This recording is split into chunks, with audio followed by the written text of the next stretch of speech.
Um, Good morning. Thank you for the opportunity to speak. I'm a Rutgers, New Jersey Medical School graduate. I graduated from in here in 2002, left and came back in 2008 as a faculty, and I've been on faculty here for the past 10 years. This is my 11th year. And how did I get um, interested in doing research in gender disparity in academic medicine? Uh, it's something that I kind of like fell into about 4 years into my academic career. I wanted to get promoted, and I wanted to prove to my chair that I had the necessary requirements, and decided to go and look at otolaryngology as a field, and what was needed as a field. Where did I compare to my colleagues? And was able to prove to him at that time that I was at the level of an associate professor and I needed to be promoted. But while I did this research, what I also started doing is looking at the data that I collected, including the different genders. So if anyone who perform research know when you have the data, you need to analyze it and see what it shows. And it wasn't until later on when I have my kids and I have my beautiful family with my son and my daughter, and realizing that the world is gonna see them as different. And as a parent, you don't. But when people are looking at them, one of them is gonna have more opportunities than the other because of their gender. So as I went back and I started looking more closely at what I've discovered, and I started to write about it. And this is what I want to share with you guys.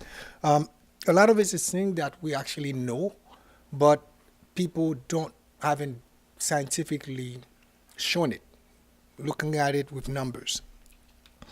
So this is a research project that I did with a group of medical students here and my mentor, Sujana Chandrasekhar. And this encompassed going and looking at about 10,000 academic faculty across the board, and 34 medical school. And I looked at the genders to see if there was any difference in terms of academic promotion, academic production. And what I found out first was that if you look at the proportion of women in academic medicine, as you can see, going from assistant to professor and chair, there's a smaller amount which would be expected based on historical trend.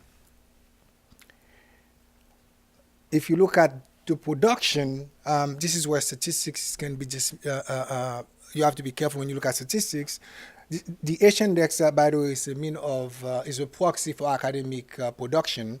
And if you look at men versus women in almost all of the men subspecialties, you would see that the women tend to be less productive. And you can say because they're less productive, that may be why they're not being promoted in academic medicine. If you look at the assistant, associate, professor, and chair, across the board, you would see that the men tend to be more productive than the women. Um, if you looked at surgery, medicine, and pediatrics, it seems that the same pattern is gonna be present. So I went and I divided them into surgical subspecialties, found the same kind of pattern. Looked at internal medicine subspecialties, same kind of pattern. The only field when you're looking at it as a from a big Geshold view, there was a little different was for endocrine pediatrics, where you see the men tended to be less productive than the women. But if you put it in a graph, you see there's no difference.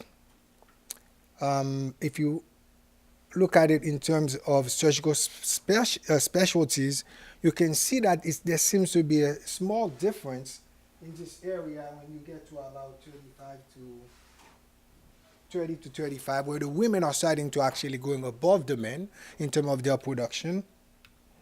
And when you looked at, again, this is medicine, it's even more pronounced. That it tends that what we're seeing is that later in their career, women tend to be way more productive than their male counterpart. Okay, but not for pediatrics. So I then looked at my own field, otolaryngology, and wanted to actually delve into what's happening with otolaryngology. those slides are not that important. This shows you the production based on assistant, associate, and professors. As you would expect, your academic productivity goes up as you're going higher in academic rank. And this is our field as it stands, with 21% of academic otolaryngology currently is women, but only 3% are chair. So at the assistant professor, we have 24%, then associate professor 12, and then 3% out of the 98. So there's three, at that time, women chairs out of 98. Again, if you look at it as a whole, you see this pattern. But when you go and you look closer in terms of the assistant, associate professor, and the chairs, you can see that the professors, the women were more academically productive than the men.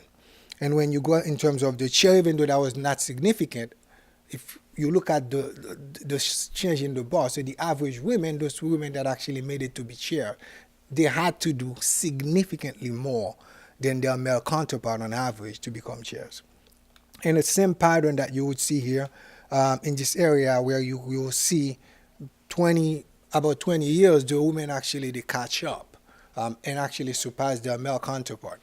And this is something that I felt in terms of promotion, we never look at that. Because we just always say we have to compare apples to apples, but at some point, if somebody is going to be more productive, what do we do about that pattern? Okay, and this chart just shows where otolaryngology is compared to some of the other fields, and it seems like we're closer to ophthalmology.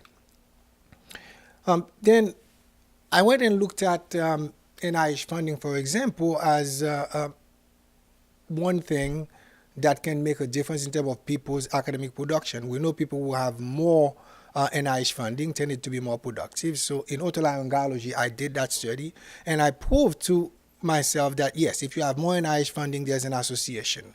I cannot say whether or not if you have more funding, you had the funding and then that made you more productive, or whether or not you already were more productive, that's why you got the funding. But the association exists. Then I looked at women and men and say, well, how does that compare in terms of otolaryngology, in terms of funding from the NIH? Because that could be one area that women are actually not getting their fair share, and that may be why you see some of those disparities. And when I looked at it, I found out that in terms of award or funding received, the women tend to get less than the men on average, and it didn't really matter where you were necessarily in terms of your academic career. I did say before that the women professors tended to be way more productive than their male counterpart, but in terms of NIH funding, that group also received significantly less money than their male counterpart. And your terminal degree, in terms of funding from the NIH, didn't matter. As an otolaryngologist, no matter your terminal degree, you tended to receive less money. It also didn't matter where you were in your publication years, you tended to receive less money. It didn't also matter where your H index was. On average, if you have a man and a woman with the same H index, the men tended to get more money from the NIH. Then I went and looked at the kind of grants, because not all NIH grants funding are the same. We looked at men versus women. If you look at the R-series grant, about 76% of those went to men, of the men had that, and only 62% of the one given to women were R-series grant. For those who are not sure, the R-series grant are the most prestigious grants from the NIH, and they tend to have more money associated with them. Then I looked at the number of money. If you're a woman, you tended to get an R1 or another type of R-series grant, you tend to receive the same amount of money. And there was also a difference in that. If you were a man, you tended to get more money when you receive an R-series grant. And even specifically for the R1 grants, the men tended to get, on average, about $30,000 more than the women. So there was some difference there in terms of the money that you received. Another source for differences that can promote academic um, gender disparities in academic medicine was funding from industry, because if you can get money from industry, there's this belief that yes, that may help you get more academic production out there. Uh, so I went and looked at this type of funding in otolaryngology, and in this manuscript proved that there was a strong association between obtaining this type of funding and your academic production, your H index. And the more money you tended to have, the higher your H index tended to be. Then I looked at gender. So then if we look at it in terms of genders, the women and men in otolaryngology, did they get the same amount of monies from the from industry? So this graph is pretty simple. It shows composition of women into laryngology is 21%, and this is the monies given to otolaryngologists from industry.